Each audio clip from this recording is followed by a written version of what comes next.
Traveling has been my driving force in life for the last 5 years.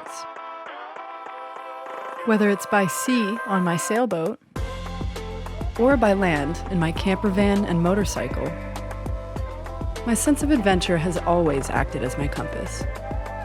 Subscribe to become a part of the journey and experience all the beautiful places and people I encounter along the way.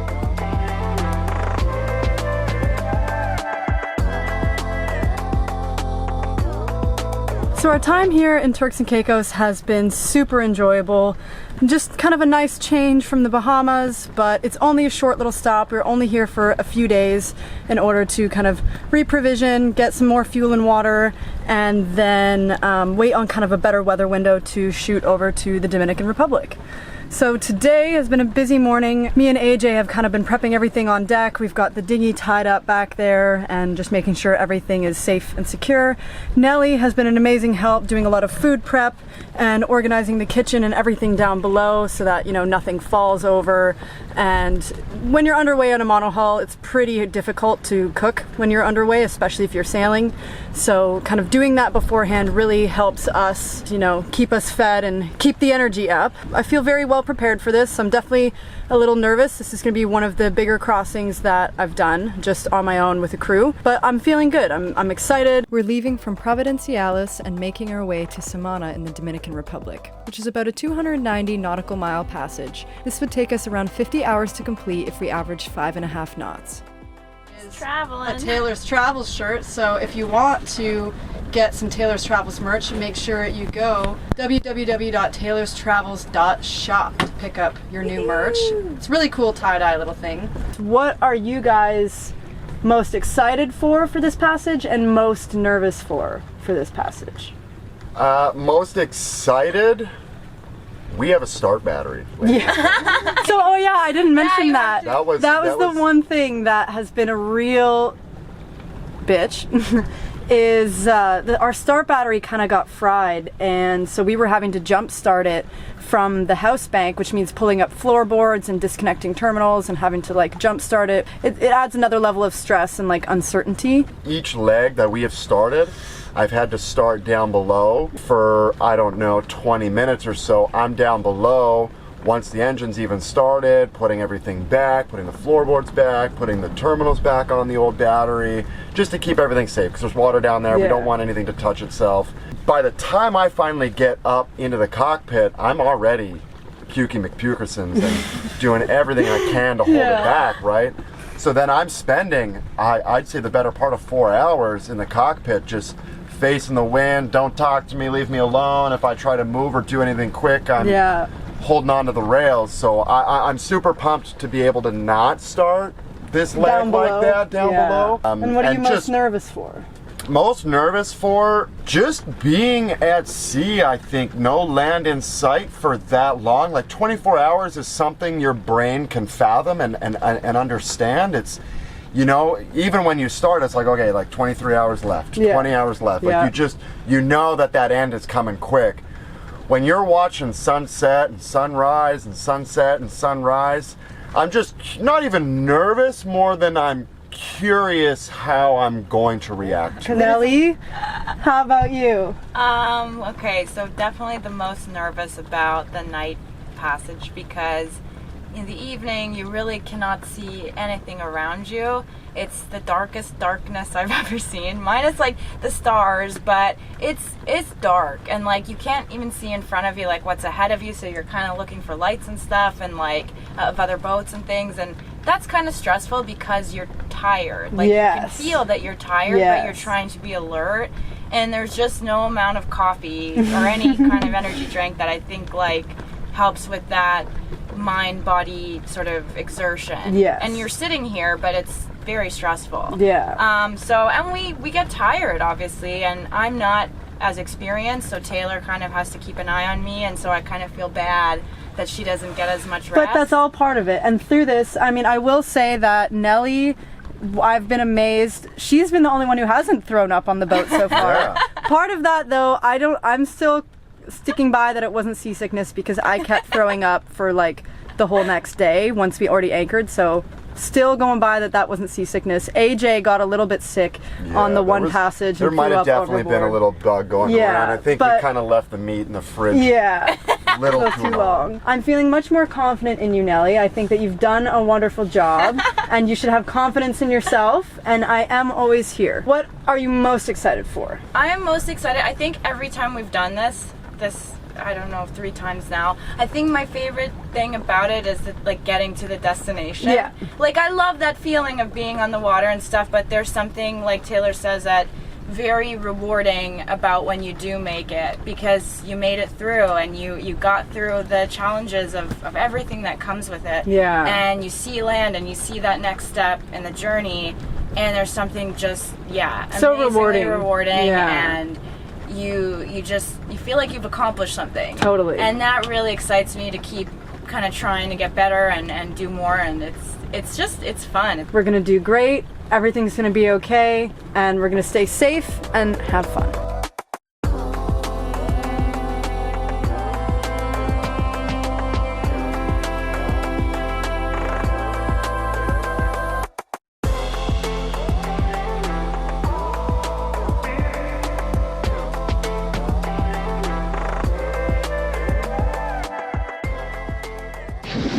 How was it checking out, Taylor? It was good. We had a little bit of a change of plans. We couldn't actually bring the big boat to the fuel dock because there was a big mega yacht there filling up with 6,000 gallons, so it's going to take too long.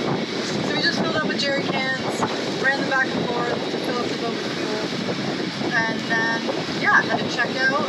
I actually took a selfie with the Customs and Immigration's officers. Oh, that's awesome. Because they were very nice and they liked that I was a female captain and I had my channel. So that was really cool. Good last experience of the Turks and Caicos, but now we're underway, heading out of the channel here and starting this long journey. Right off the bat, we had some issues getting out the mainsail. Due to the in-mast furling and the old sail, sometimes it gets pinched and jammed inside the mast. Unwrap the line. Yep. Let it loosen.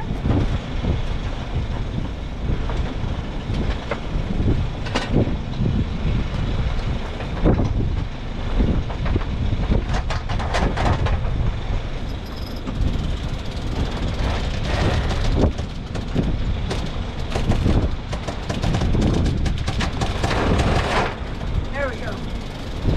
That's not like Once we got it free and were able to get the full mainsail out, it was Nelly's time to shine and grind the winches to get the headsail out so that we were able to shut off the motor and finally sail.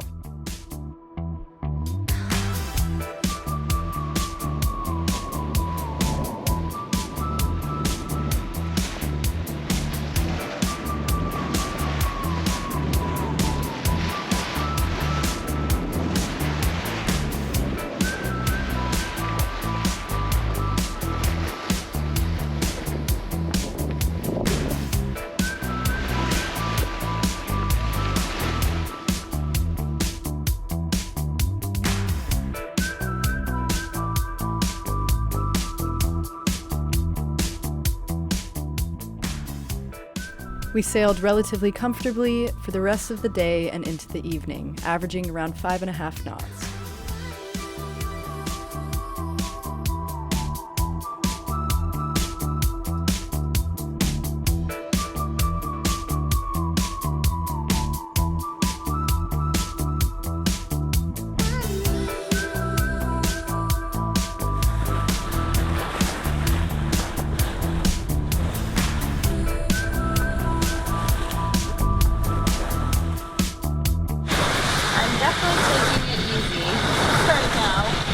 I'm waiting for the sunset. As always, a beautiful sunset. Yes, the best sunsets are out here. Always. It's like breath right now.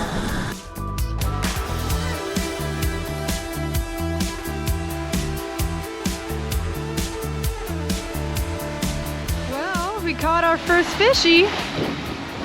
He's pretty dried out. He must have been sitting there for a minute. I just found him back there on the back deck. Oof. See you later.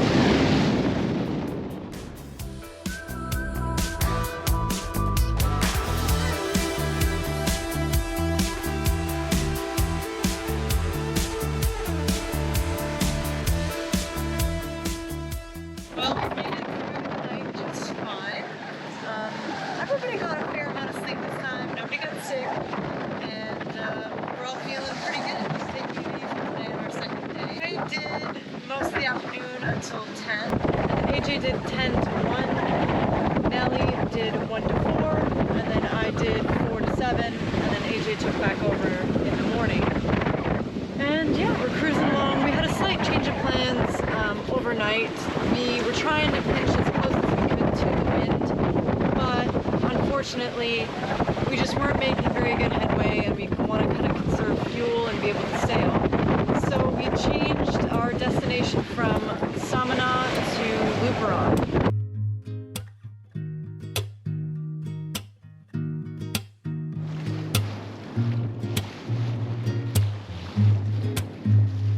One of my favorite things to do while on a passage is to stand up on the bow and look out into the vast openness and expanse of the ocean.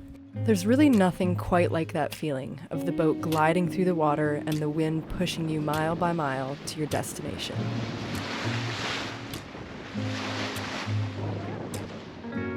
That sensation of you, your boat, the wind, and the sea all working together as one is magic.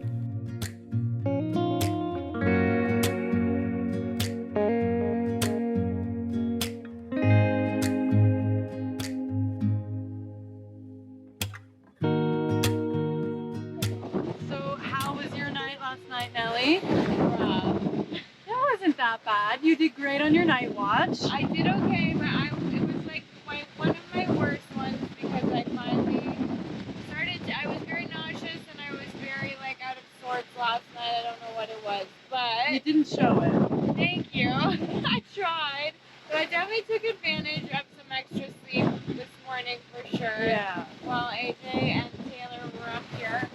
You know, it's not that it's hard, but you just start to feel tired. Yes. And the repetitive motions kind of get to you. So that was and especially tricky. On a monohull, you're just kind of sitting here and there's not really much you can do. You can't really hang out on deck if you're heeling over a lot, and so you're kind of just forced to sit there, which also makes you kind of lethargic and lazy. Yeah, because you're not doing. And it's the second you have something to do, it's you forget about it. Yeah. But when you're just sitting here watching it at night, especially, your eyes are just tired. Yeah. And I went downstairs to try and do stuff, and obviously it's hard to you can't stand, and sometimes you can't even get from one side to the other without getting thrown back a couple times, and I find that really funny. You just have to laugh at yourself, but it's funny trying to get to the kitchen because you're crawling. Yeah. So that was really funny too. But yeah, overall pretty good, and I feel very comfortable and safe with AJ and Taylor, so it's nice to be able to rest too. We just kind of started making our turn towards the run, and we've got about 70 miles left to go. And we're hanging around 6 knots. We're probably not going to make it in until quite late tonight, 2 a.m., and we'll just drop anchor, and then tomorrow we'll probably have to do the whole check-in process.